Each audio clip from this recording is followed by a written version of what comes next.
ሪፕል ኢፌክት ኢንተርናሽናል ኢትዮጵያ ግብረሰናይ ድርጅት በዞኑ በወተት ምርት ላይ የሴቶችና የአካል ጉዳተኞችን በማደራጀትና ድጋፍ በመስጠት ተጠቃሚ ማድረጉን የወላይታ ዞን ግብርና መምሪያ ገለጸ። በእንስሳት ዝርያ ማሻሻያ ላይ ትኩረት በማድረግ ሴትና አካል ጉዳተኞች ወተትና የወተት ተዋጽኦ ከምግብ አልፎ ገቢ ማስገኛ በማድረግ ተጠቃሚ እንዲሆኑ ማስቻሉን ድርጅቱ ገልጿል። ድርጅቱ በዘርፉ የተከናወኑ ተግባራት አፈጻጸም ዙሪያ የምክክር መድረክ በወላይታ ሶዶ ከተማ አካሂዷል። እድገት እስራኤል ተጨማሪ አለው። በምክክር መድረኩ የተገኙት የሪፕል ኢፌክት ኢንተርናሽናል ኢትዮጵያ ግብረሰናይ ድርጅት ካንትሪ ዳይሬክተር አቶ መለሰ ብርሃኑ ድርጅቱ በወላይታ ዞን ባከናወነው ተግባር ተጨባጭ ለውጥ መምጣቱን ገልጸዋል። Our dairy nutrition and income project in Wolaita we have made important progress. የወተት ምገባ ስርዓትና ገቢ ማስገኛ ፕሮጀክታችን በወላይታ ዞን ለውጥ እያሳየ ይገኛል። ከህብረተሰቡ ጋር በቅርበት በሰራነው ስራ በወተትና ወተት ተዋጽኦ ምርት ላይ መሻሻል ታይቷል። ከእንስሳት የሚገኙ ምርቶችን ከገበያ ጋር በማስተሳሰር ተጠቃሚ አድርገናል። ህብረተሰቡን የወተት ምገባ ስርዓትን በማስገንዘብና ምርቱን በመጨመር በቤተሰብ ደረጃ የወተት ምገባ ባህል እንዲዳብርም አድርገናል። በዘርፉ ዘላቂ ለውጥ ለማምጣት መዋቅራዊ ለውጥ እንዲኖር በማድረግ የሚስተዋሉ ችግሮችን መቅረፍ ያስፈልጋል። To our approach, it's not an add-on. It is fundamental to achieve meaningful and sustainable development outcomes. በደቡብ ኢትዮጵያ ክልል ግብርና ቢሮ የእንስሳት ዝርያ ማሻሻያ ዳይሬክተር አቶ ካሳሁን ሀብተ ጊዮርጊስ ድርጅቱ የወተት መንደር በማደራጀት ህብረተሰቡን ተጠቃሚ በማድረግ ላይ እንደሚገኝ ተናግረዋል። በዚህ ወተት በላሞች እንክብካቤ ወተትን በማለብ ወደ ገበያ በማቅረብ የሴቶች ተሳትፎ ጎላ ነው።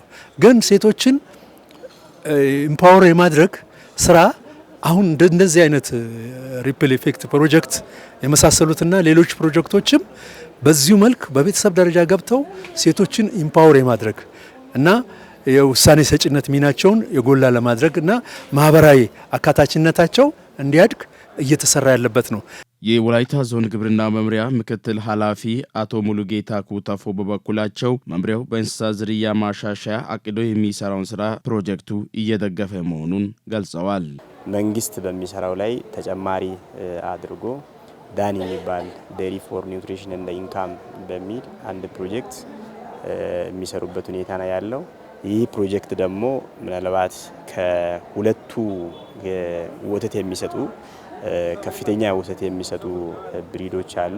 ከነዛ ብሪዶች ጀርሲ ላይ ነው ትኩረት የሚያደርገው። ጀርሲ የሚባለው የቅቤ ታይፕ ነው። እዛ ላይ ነው ትኩረት የሚያደርጉት። ከዛ ጋር ተያይዞ ከጀመሩበት ያው በርካታ ስራዎችን ሲሰሩ ነበሩ። በፕሮጀክቱ የሚደገፉ ሴቶችም በተሰጣቸው ግንዛቤ ማስጨበጫና ድጋፍ ተጠቃሚ መሆናቸውን ይናገራሉ። ብዙ ትምህርቶችን ተምሬያለሁ።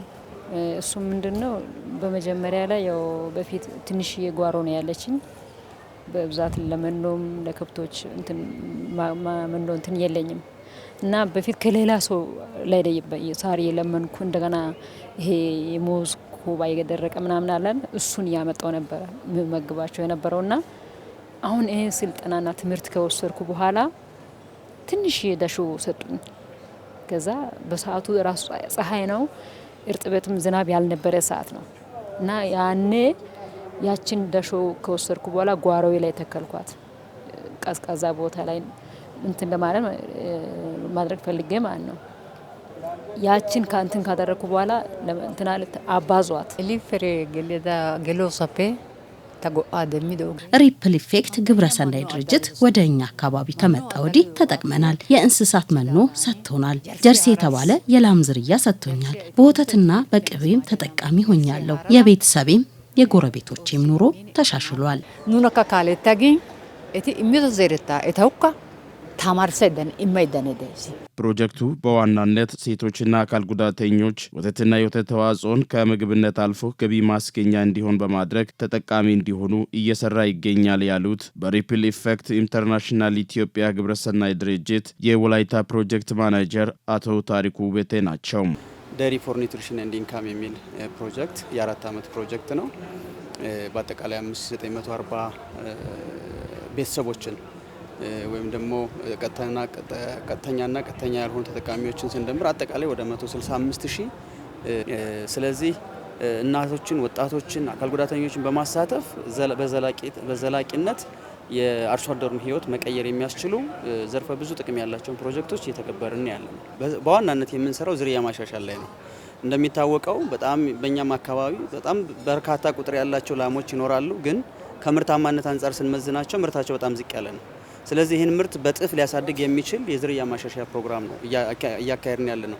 ይሄ የዝርያ ማሻሻያ ፕሮግራም ደግሞ ስቲል አሁንም ለእናቶችም ለአካል ጉዳተኞችም ተደራሽ እንዲሆን ነው እያደረግን ያለ ነው። የሪፕል ኢፌክት ኢንተርናሽናል ኢትዮጵያ ግብረሰናይ ድርጅት ኢትዮጵያን ጨምሮ የምስራቅ አፍሪካ የስርዓተ ጾታና ማህበራዊ ዘርፍ አስተባባሪ ሶፋኒት መስፍን በበኩላቸው ፕሮጀክቱ በዋናነት ህብረተሰቡን ተጠቃሚ ለማድረግ በተለያዩ መንገዶች ስራዎችን ሲሰራ ቆይቷል ብለዋል። ስቴክሆልደሮች ጋር አንድ ላይ በመወያየት መዋቅራዊ ችግሮቹ ምንድናቸው፣ የቱ ጋር ነው ማነቆ ያለው፣ በተለይ ደግሞ ሴቶችና አካል ጉዳተኞችን ተሳትፎ ለመጨመር የቱ ጋር ነው ችግር ያለው፣ በምን መልኩስ ይህንን ችግር መፍታት እንችላለን የሚለውን ከነሱ ጋር እየተወያየን ያለ ነው። እስካሁንም ደግሞ ከእያንዳንዱ የሚመለከተው ስቴክሆልደር ጋር በአግባቡ በማሳተፍ ስራውን እየሰራን ያለንበት አግባብ ነው ያለው።